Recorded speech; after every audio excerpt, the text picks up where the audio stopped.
ចាជំរាបសួរក៏ដូចជាសួស្តីបងប្អូនទាំងអស់គ្នាចាគឺថ្ងៃនេះដែរខ្ញុំមកធ្វើដំណាប់អំពិលហើយគ្រឿងផ្សំសម្រាប់ធ្វើដំណាប់អំពិលរបស់យើងដែរដែលបងប្អូនបានឃើញក្នុងវីដេអូនេះអញ្ចឹងគឺមានអំពិលទុំហើយនិងម្ទេសអំបិលស្ករប៊ីចេងចាឥឡូវយើងចាប់ផ្ដើមយកអំពិលរបស់យើងដាក់ជាមួយនឹងអំបិលហើយធ្វើការច្របល់ចូលគ្នាឲ្យបានសព្វល្អបន្ទាប់មកយើងធ្វើការដាក់ស្ករសហើយយើងធ្វើការច្របល់វាបន្តទៀតដើម្បីឲ្យគ្រឿងក្រៅរបស់យើងនឹងសព្វចូលគ្នាបានល្អហើយក្នុងនោះដែរបងប្អូនកុំភ្លេចរួចដាក់ប៊ីចេងទៀតផងបងប្អូនតែបើសិនជាបងប្អូនអត់ចូលចិត្តប៊ីចេងទេបងប្អូនមិនបាច់ដាក់ក៏បានដែរ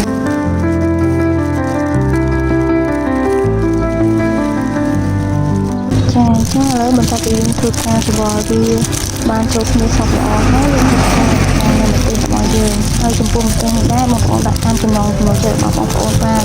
សិនបងប្អូនចូលចិត្តហឹរបងប្អូនដាក់ច្រើនទៅបើសិនជាបងប្អូនចូលចិត្តហឹរទេបងប្អូនលាយតាមបរិមាណដែលបងប្អូនចូលចិត្ត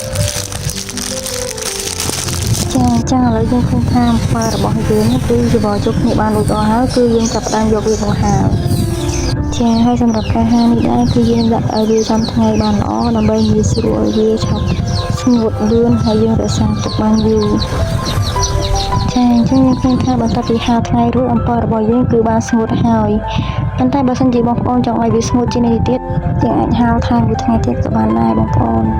ហើយពេលនេះដែរវីដេអូរបស់ខ្ញុំក៏ឈានដល់ទីបញ្ចប់ហើយបងប្អូនបើសិនជាមានកំហុសខុសឆ្គងសូមខន្តីបិទទោសជួបគ្នាក្នុងវីដេអូក្រោយអរគុណ